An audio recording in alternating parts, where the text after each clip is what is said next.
5 August Awami League সরকারের পতনের পর থেকেই দলটিকে নিষিদ্ধের দাবি উঠে আসছিল।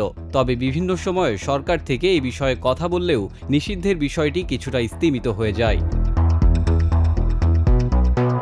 এ ব্যাপারে বৃহস্পতিবার দিবাগত রাত থেকেই জাতীয় নাগরিক পার্টি বিক্ষোভের ডাক দেয়। এজন্য সেদিন রাতেই রাষ্ট্রীয় অতিথি ভবন যমুনার সামনে উপস্থিত হয়ে বিক্ষোভ করতে থাকেন দলের নেতাকর্মীরা। এ বিষয়ে ইতোমধ্যেই সরকার সাড়া দিয়েছে। প্রধান উপদেষ্টার প্রেস উইং থেকে পাঠানো এক বিবৃতিতে জানানো হয়েছে, স্বৈরশাসন ও সন্ত্রাসী কার্যক্রমের অভিযোগে আওয়ামী লীগ নিষিদ্ধের দাবি সরকার গুরুত্বের সঙ্গে বিবেচনা করছে।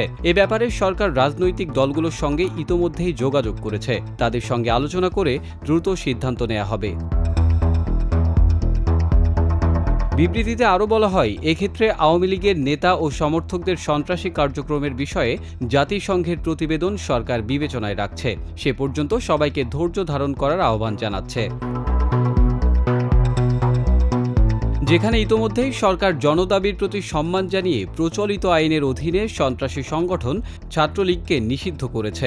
এছাড়া সরকারের পক্ষ থেকে মানবতাবিরোধী অপরাধের সঙ্গে জড়িত সংগঠনের বিরুদ্ধে ব্যবস্থা গ্রহণের জন্য আন্তর্জাতিক অপরাধ আদালত আইনে প্রয়োজনীয় সংশোধনী আনার উদ্যোগ নেওয়া হয়েছে বলেও বিবৃতিতে উল্লেখ করা হয়।